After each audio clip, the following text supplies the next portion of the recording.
Bilkis Bano case में फंस गई बीजेपी, रिहाई की फाइल दिखाने से किया इनकार। जज ने पूछा क्या दिक्कत है फाइल दिखाने में। जी हाँ, बीजेपी सरकार को है किस बात का डर। इस वक्त आप देख रहे हैं प्रज जागरण और मैं हूं आपके साथ स्मृति विद्यार्थी। बिल्किस बानो मामले के 11 दोषियों को क्यों रिहा किया गया, इसका जवाब केंद्र और गुजरात की सरकार सुप्रीम कोर्ट में भी देने में आनाकानी कर रही है। जी हाँ, टॉप कोर्ट ने बीजेपी की दोनों सरकारों से कहा था कि दोषियों की रिहाई की फाइल उनके सामने पेश करें, लेकिन सुनवाई के दौरान एडिशनल सॉलिसिटर जनरल फाइल लेकर नहीं पहुंचे। वहीं अदालत ने जब अवमानना की चेतावनी दी तो उनका कहना था कि वो सुप्रीम कोर्ट के उस फैसले को चुनौती देंगे जिसके तहत केंद्र और गुजरात की सरकार से दोषियों की रिहाई की फाइल अदालत में पेश करने को कहा गया है। जी हाँ, एडिशनल सॉलिसिटर जनरल गुजरात और केंद्र दोनों सरकारों की तरफ से पेश हुए हैं। सुप्रीम कोर्ट के तेवर उस समय बेहद तल्ख हो गए जब एएसजी राजू दोषियों की रिहाई की फाइल लेकर नहीं आए। जी आपको बता दें कि जस्टिस केएम जोसेफ का कहना था कि आपको हमें फाइल दिखाने में क्या दिक्कत है, अगर आपने हमारे फैसले के खिलाफ रिव्यू भी दाखिल नहीं किया, आपकी ये हरकत अवमानना की कैटेगरी में भी आती है।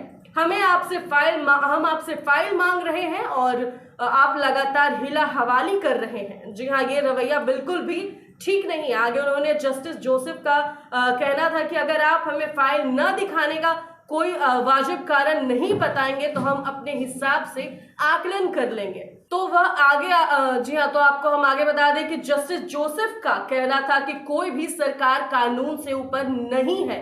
उन्होंने कहा कि अगर केंद्र सरकार ने बिल्किस के दोषियों को रिहा करने का फैसले पर सहमति दे दी थी तो कम से कम राज्य सरकार को तो अपने दिमाग का इस्तेमाल करना था।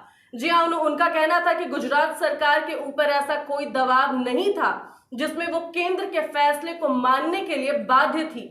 वो अपने हिसाब से फैसला कर सकती थी और जितने जघन्य मामले के दोषियों को रिहा किया जाए या नहीं।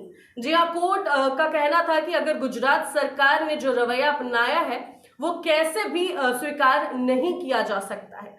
आगे जस्टिस नगरत्ना ने कहा कि दोषी एक एक करके दाखिल कर रहे हैं जवाब, ये सुनवाई को टालने की कोशिश। जी हाँ, आपको बता दें कि जस्टिस केएम जोसेफ और जस्टिस बीवी नागरत्ना की बेंच के सामने बिल्किस मामले की सुनवाई हुई। दोनों जजों ने सरकार की हिला हवाली को लेकर कई बार ऐतराज जताया है।